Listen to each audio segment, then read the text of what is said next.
Remittance ফাইটাররা শপথ করতেছে। Remittance ফাইটাররা শপথ করতে চায়, প্রবাসীরা শপথ করতে চায়। আমরা যে ডক্টর ইউনূস সাহেব বাংলাদেশের উপদেষ্টা প্রধান, উনি কিন্তু প্রবাসীদের কাছে সহযোগিতা চেয়েছে। প্রবাসীদের কাছে সহযোগিতা চেয়েছে ডক্টর ইউনূস প্রধান উপদেষ্টা। আর আমরা শপথ করতে চাই আগামীর বাংলাদেশকে অগ্রযাত্রাকে এগিয়ে নেওয়ার জন্য আমরা বৈধ পথে টাকা পাঠাবো।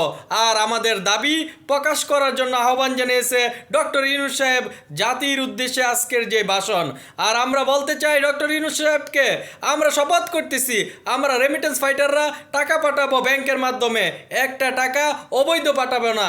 আমাদের একটাই দাবি, আমরা যখন দীর্ঘ 20 বছর, 25 বছর, 15 বছর, 10 বছর যখন আমরা প্রবাসে থাকি, আমাদের টাকা কিন্তু বাংলাদেশের আমাদের পরিবার, আমাদের ভাই বন্ধু আত্মীয় স্বজনের পিছনে ব্যয় করে ফেলি।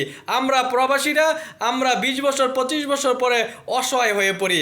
আমাদের একটাই দাবি, আমাদের রেমিটেন্স ফাইটারদের একটাই দাবি, আমাদেরকে পেনশন দেওয়া হোক। তার কারণ আমরা এখন 25% যেই পাইতেছি, আমরা প্রয়োজনে এটা বাদ দিয়ে আমরা একটা পেনশনের সুযোগ সুবিধা যেন আমাদেরকে দেওয়া হয়।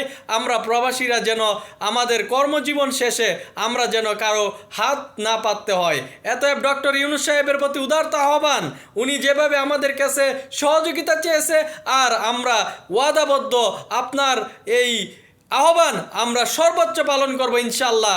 আমাদের একটাই দাবি, আমাদের প্রত্যেকটা প্রবাসীদেরকে কথা বলতে হবে ডক্টর ইউনূস সাহেব যেভাবে আহ্বান জানিয়েছে যে আগামীর বাংলাদেশকে যে আমরা অগ্রগতি বাড়ানোর জন্য রেমিটেন্স যেন বৈধ পথে পাঠায়। আর আমাদের একটাই দাবি, আমরা বাংলাদেশের এই রেমিটেন্স পাঠাবো, আমাদের বিনিময় শুধু একটা দাবি।